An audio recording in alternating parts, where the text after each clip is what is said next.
Chris Alexander, a former Canadian diplomat, ambassador, member of parliament and cabinet minister. He joins us live from Toronto. Thanks so much for your time, Chris.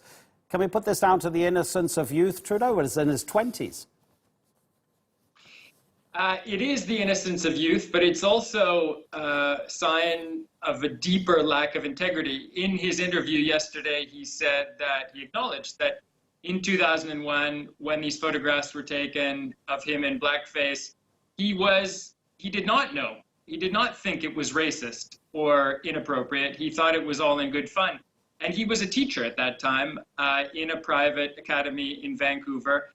The rest of us in 2001, I think most Canadians and most people around the world knew that this was wrong, knew that this was totally inappropriate.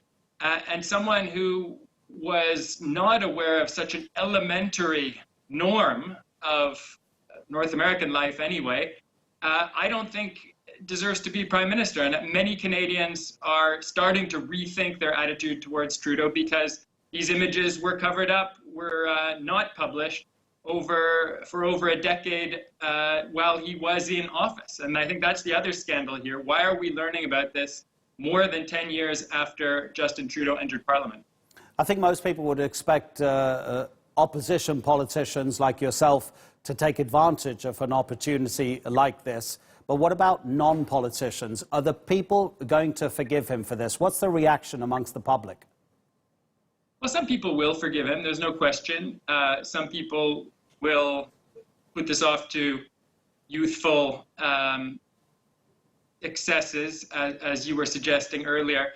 But there's a deeper non-partisan issue here. I mean, many Canadian candidates for office at all levels, including the federal level, have had to resign their positions as nominated candidates or even as members of parliament for transgressions that were less serious than this. Moreover, Trudeau has made himself out to be a kind of icon of progressive values, an ally of immigrants and diversity, of women and so forth. And this goes completely against the grain of the image that he has established. So people are asking, who is the real Trudeau? And I think those of us who studied the character up close over a longer period of time have known that the brand does not correspond to the man. And it's important that we have that reckoning, better late than never.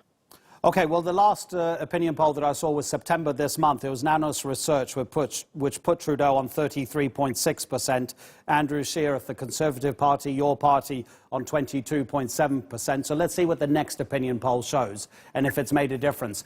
But, Chris, the much bigger scandal from February when Jody Wilson-Raybould, the Justice Minister, resigned, saying that Trudeau himself and senior members of his administration were putting pressure on her face to face to try to go easy on SNC-Lavalin, the company that was facing a court case. How did he not lose his job over that? His Justice Minister stepped down.